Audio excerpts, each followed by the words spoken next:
Hello one news lovers. आज के top headlines कुछ इस प्रकार है। फरवरी 2025 में बेंगलुरु में एरो इंडिया एरोस्पेस प्रदर्शनी के दौरान रूस ने भारत के लिए एक महत्वपूर्ण प्रस्ताव रखा।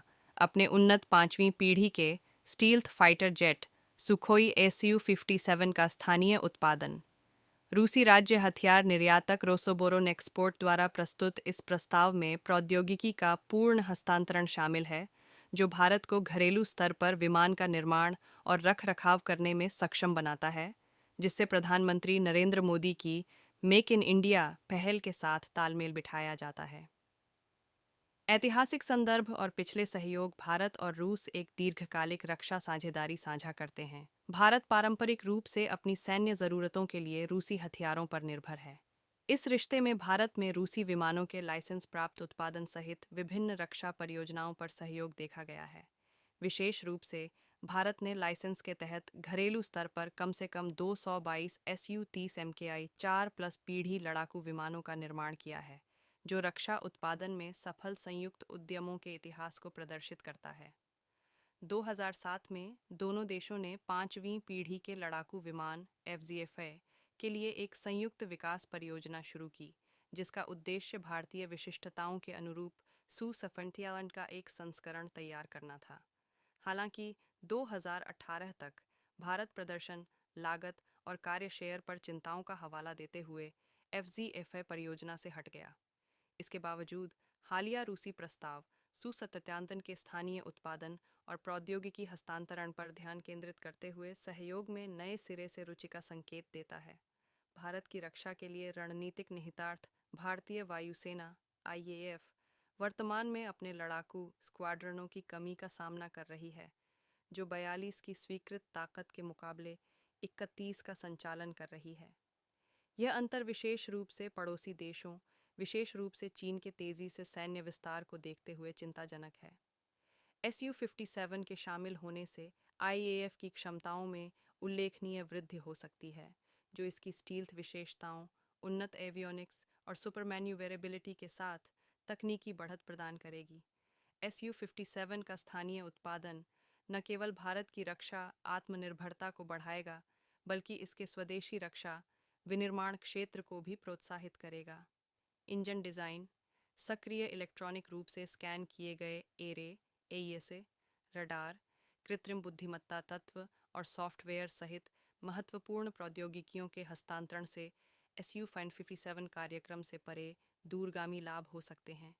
इन प्रौद्योगिकियों को भारत के अपने उन्नत मध्यम लड़ाकू विमान AMCA कार्यक्रम में एकीकृत किया जा सकता है, जिससे इसके विकास में तेजी आएगी और यह सुनिश्चित होगा कि भविष्य के भारतीय विमान अत्याधुनिक प्रणालियों से लैस हों। आर्थिक विचार। रक्षा खरीद निर्णयों में लागत एक महत्वपूर्ण कारक है। 5वीं पीढ़ी के लड़ाकू बाजार में प्रतिस्पर्धी अमेरिकी F-35 की कीमत लगभग $80 मिलियन प्रति यूनिट है। रक्षा संबंधित उद्यमों की देखरेख करने वाले रूस के राज्य निगम रोस्टेक का दावा है कि भारत के लागत प्रभावी विनिर्माण पारिस्थितिकी तंत्र का लाभ उठाते हुए कम लागत पर मेड इन इंडिया Su-57 का उत्पादन किया जा सकता है। ये संभावित लागत लाभ Su-57 को भारत के लिए एक आकर्षक विकल्प बनाता है, जो आर्थिक व्यवहार्यता के साथ उन्नत क्षमताओं को संतुलित करता है। भू राजनीतिक गतिशीलता और रक्षा साझेदारी का विविधीकरण। भारत की रक्षा खरीद रणनीति पारंपरिक रूप से विविधीकरण की विशेषता रही है, जिसका लक्ष्य किसी एक विदेशी आपूर्तिकर्ता पर निर्भरता को कम करना है, जबकि रूस एक प्राथमिक स्रोत रहा है, जो भारत के रक्षा आयात के एक महत्वपूर्ण हिस्से के लिए जिम्मेदार है। यूक्रेन संघर्ष के कारण रूस पर पश्चिमी प्रतिबंधों सहित हाल के भू राजनीतिक विकास ने भारत को विकल्प तलाशने के लिए प्रेरित किया है। संयुक्त राज्य अमेरिका सक्रिय रूप से भारत के साथ रक्षा वार्ता में लगा हुआ है और F-33 जैसे प्लेटफॉर्म की पेशकश कर रहा है। वॉशिंगटन में एक बैठक के दौरान अमेरिकी राष्ट्रपति डोनाल्ड ट्रंप ने भारत को सैन्य बिक्री बढ़ाने के इरादे की घोषणा की, जिसमें F-35 जेट का अंतिम प्रावधान भी शामिल था। हालांकि यह प्रस्ताव प्रारंभिक चरण में है। भारत द्वारा कोई औपचारिक अधिग्रहण प्रक्रिया शुरू नहीं की गई है। रूस और अमेरिका की समवर्ती पेशकशें भारत को एक रणनीतिक स्थिति में रखती हैं, जिससे उसे उन प्लेटफार्मों का आकलन करने और चुनने की अनुमति मिलती है जो उसकी परिचालन आवश्यकताओं, वित्तीय विचारों और भूराजनीतिक हितों के साथ सर्वोत्तम रूप से मेल खाते हैं। एयरो इंडिया 2025 में रूसी सू-77 और अमेरिकी F-35 दोनों विमानों की उपस्थिति भारत के लिए दोनों विकल्पों का प्रत्यक्ष मूल्यांकन करने के इस अनूठे अवसर को रेखांकित करती है। चुनौतियां और विचार। जबकि रूसी प्रस्ताव कई लाभ प्रदान करता है, कई चुनौतियां सावधानीपूर्वक विचार करने की आवश्यकता रखती हैं। प्रौद्योगिकियों का एकीकरण।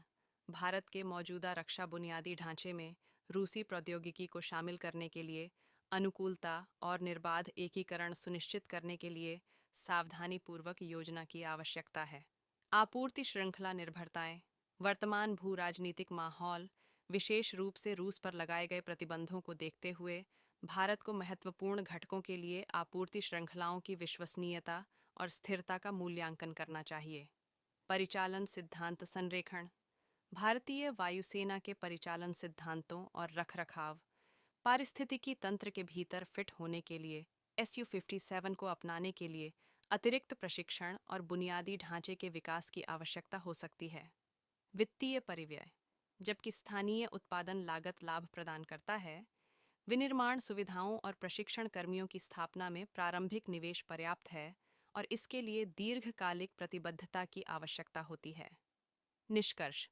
भारत में Su-57 उत्पादन को स्थानीयकृत करने की रूस की पेशकश भारत की वायु युद्ध क्षमताओं को बढ़ाने, अपने स्वदेशी रक्षा उद्योग को आगे बढ़ाने और दोनों देशों के बीच रणनीतिक साझेदारी को मजबूत करने का एक बहुमुखी अवसर प्रस्तुत करती है।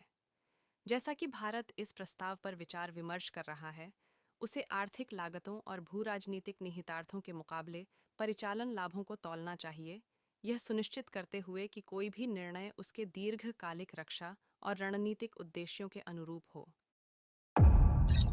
उम्मीद है आपको ये वीडियो पसंद आया होगा। अपने विचार कमेंट में शेयर करें और लाइक एंड सब्सक्राइब करें। नमस्कार।